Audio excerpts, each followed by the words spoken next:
તમારો વિચાર બહુ સારો હતો, તમારો હેતુ બહુ સારો હતો, પરંતુ જે મહિલાઓને તમે ઉદ્યોગ સાહસિક બનાવવા જઈ રહ્યા હતા એ બેકગ્રાઉન્ડ એવું હતું કે એમનામાં તાકાત હતી પરંતુ એમને પોતાને જ ખબર નહોતી. એવા સંજોગોમાં એમને ઊભા કરવામાં તમારે કેટલી મહેનત કરવી પડી છે? એના માટે એક સિસ્ટમેટિક એક પ્રોગ્રામનું અમે આયોજન કર્યું, જેની અંદર સૌથી પહેલાં તો એમાં એને મોટિવેશન એટલે કે એને પ્રેરણા, ઉદ્યોગ કરવાની પ્રેરણા થાય એવા પ્રમોશનલ ટૂલ્સ અમે બનાવ્યા. આપણા સમાજમાં પ્રેરણા બહેનોને થાય એવું કશું જ દેખાડવામાં આવતું નથી, ફક્ત એને સારામાં સારા લગ્ન થાય એટલું જ દેખાડવામાં આવે છે. તો આ પ્રેરણા જાગૃત કરવા માટે કઈ જાતના ઉદ્યોગો ઘરે બેઠા થઈ શકે, કઈ જાતના ઉદ્યોગોમાં કેટલું વધારે કમાઈ શકે, કઈ જાતના ઉદ્યોગોમાં લોન મળી શકે, કઈ જાતના ઉદ્યોગોમાં માર્કેટ સહેલાઈથી કરી શકાય, આવી જાતની પ્રેરણા આપવા માટેના અમે ખાસ ટૂલ્સ તૈયાર કર્યા. નાની નાની ફિલ્મો તૈયાર કરી જેમાં બતાવ્યું કે આ તો તમે કરી શકો. બહેનો જોવે એટલે એમ થાય હા અરે વાહ આ તો અમે કરી શકીએ.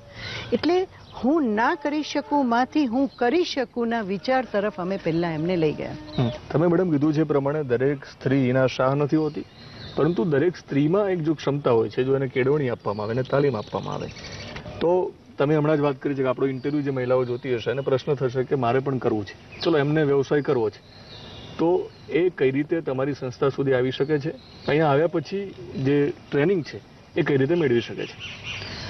અમારી સંસ્થામાં જાત જાતની ટ્રેનિંગ થાય છે, કાઉન્સેલિંગ થાય છે.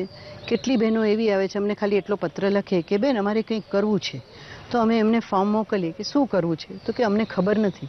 પછી અમે એમને બોલાવીએ. અમારી પાસે 10,000થી વધારે ઉદ્યોગ કરી શકાય એવી પ્રોફાઇલો તૈયાર છે, એવી લિસ્ટ છે, એની ફિલ્મો છે જે અમે એમને બતાવીએ. અને આ ફિલ્મો જોયા પછી એમને એમ થાય કે હા હા આવું તો હું કરી શકું. એટલે આ થોટ પ્રોસેસ અમે શરૂઆતમાં ચેન્જ કરીએ છીએ. અને તે પછી એ લોકોને સૌથી વધારે મુશ્કેલી પડે છે તો બજારમાં ચાલે એવી પ્રોડક્ટ. બહેનો જ્યારે પોતાની પ્રોડક્ટની પસંદગી કરે છે ત્યારે લોકો એવી પસંદગી કરે છે કે મને તો સિલાઈ આવડે એટલે હું સિલાઈ કરું. પણ સિલાઈથી માર્કેટમાં એમને કમાવા નથી મળતું એટલે એ લોકો પછી બેસી જાય છે. પણ અમે સિલાઈ આવડતું હોય તો અમે એને રેક્ઝિનના શૂઝ બનાવવાની તાલીમ આપીએ, પર્સ બનાવવાની તાલીમ આપીએ, જેનું માર્કેટમાં શું કહેવાય કે વેલ્યુ એડિશન ઘણી વધારે હોય. બિલકુલ મેડમ, તમે કીધું એ પ્રમાણે મહિલાઓની વાત આવે, વ્યવસાયની વાત આવે તો લોકોના મનમાં એવું છે કે માત્ર ને માત્ર ગાર્મેન્ટ્સ, જ્વેલરી અને વધારે ફૂડ સાથે મહિલાઓ સંકળાઈ શકે, પરંતુ આ ત્રણમાંથી સેગમેન્ટમાંથી બહાર નીકળીને પણ ઘણા બધા વ્યવસાય સાથે તમે મહિલાઓને જોડી છે. જે ટ્રેનિંગની તમે જે વાત કરી છે, તો અહીંયા જ્યારે મહિલા તાલીમ લેવા આવે છે તો કઈ રીતે ટ્રેનિંગ મળે છે અમને? ટ્રેનિંગની વાત કરીએ, સિલેબસની વાત કરીએ. સિલેબસ અમારું જે છે એની અંદર 4 સ્ટેજની અમે તાલીમ ઉપર મહત્વ આપીએ છીએ. પહેલો સ્ટેજ એ કે ઉદ્યોગની પસંદગી કેવી રીતે કરવાની.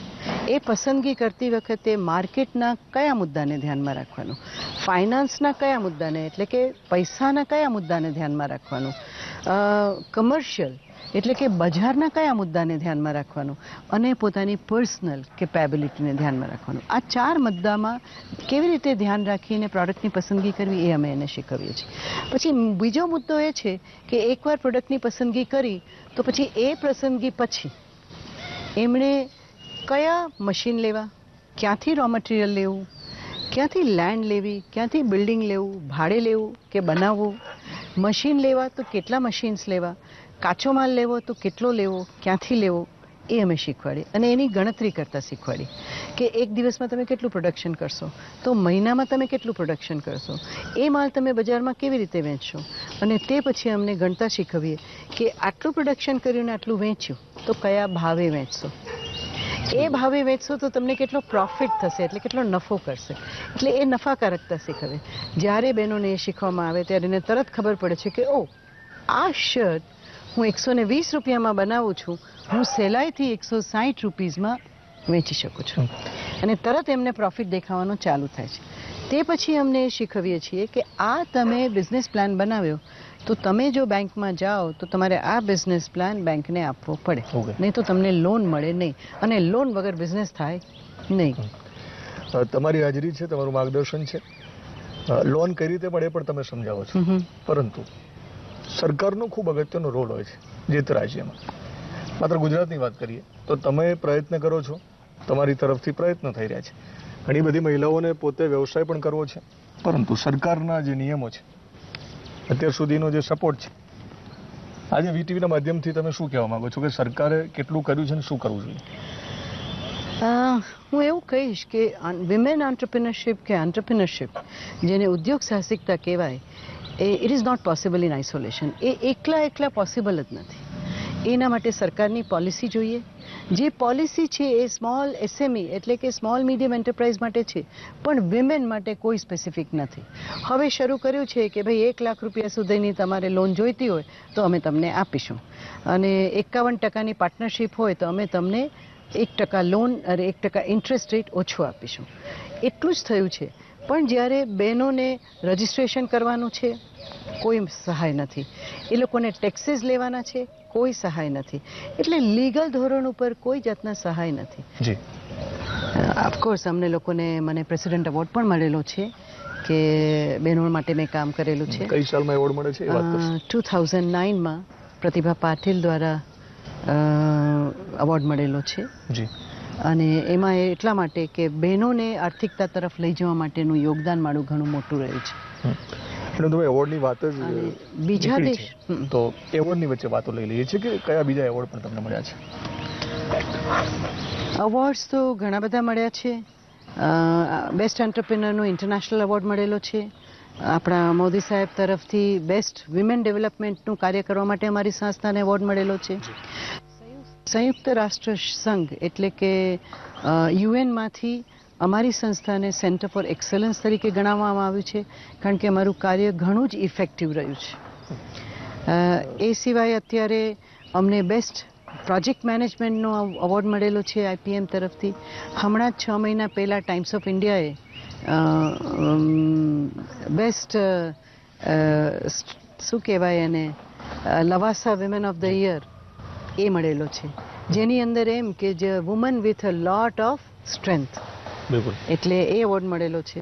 અને ટપરવેરે તો અત્યારે મારું કામ બિરદાવ્યું જ છે કે બીજા કોઈને રોલ મોડલ બનાવે એના કરતાં ઈચ્છા એવી છે કે હિનાબેનને જ રોલ મોડલ બનાવે, અને જેટલી બહેનો એમાં બતાવી છે એ બધી બહેનો જેવા લોકો એના ઉદ્યોગો શરૂ કરી શકે. એક પ્રશ્ન અગત્યનો હિનાબેન એ છે અહીંયા કે ઘણી બધી કંપની મહિલાઓને બ્રાન્ડ એમ્બેસેડર બનાવે છે, પરંતુ હિરોઈન હોય છે. તો મને એવું લાગે છે કે ક્યાંક મહિલાની સુંદરતાનો ઉપયોગ પૈસા કમાવામાં કંપનીઓએ કર્યો છે, પરંતુ એક પહેલા તમે પ્રથમ મહિલા ઉદ્યોગ સાહસિક છો કે જેને બ્રાન્ડ એમ્બેસેડર કંપની બનાવે છે. કઈ રીતે એમના તરફથી તમને ઇન્વિટેશન મળે છે અને આખી પ્રક્રિયા શું હોય? આ બહુ ઇન્ટરેસ્ટિંગ વાત છે. આ કંપનીનો ઉદ્દેશ્ય રહ્યો છે. બિલકુલ. એટલે કંપનીએ મને કંઈ ગૂગલ કરી અને એમને ખબર પડી તો એમણે મને અહીંયા ઈમેલ કર્યો કે અમે ટપરવેર નામની સંસ્થા છીએ અને અમારે એન્ટરપ્રિનરશિપ, અમારું આ વર્ષનો મોટો છે વિમેન એન્ટરપ્રિનરશિપ, અને અમે ઈચ્છીશું કે તમે અમારા માટે મોડલિંગ કરો. તો મેં કીધું મને આમાં કંઈ સમજ ના પડી, તમે મને શું કહેવા માગો છો? મેં એને એવો ઈમેલ કર્યો તો કે અમે એવું કહેવા માગીએ છીએ કે અમારે આ વખતે પોર્ટ્રે કરવું છે કે હિન્દુસ્તાનની બધી બહેનો ઉદ્યોગો તરફ જાય, તો તમે તમારા એક્સપિરિયન્સની વાત કરો. એટલે મેં આપણા બહેનોના એક્સપિરિયન્સની એમને વાત મોકલી તો એમને બહુ ગમ્યું. તો એમાંથી એમણે આખી સ્ટોરી તૈયાર કરી કે કેવી રીતે લાઇટ બનાવે છે અમારી બહેનો, કેવી રીતે જેમ જેલીઝ બનાવે છે, કેવી રીતે અમારી બહેનો ઓટોમોબાઈલમાં કામ કરે છે.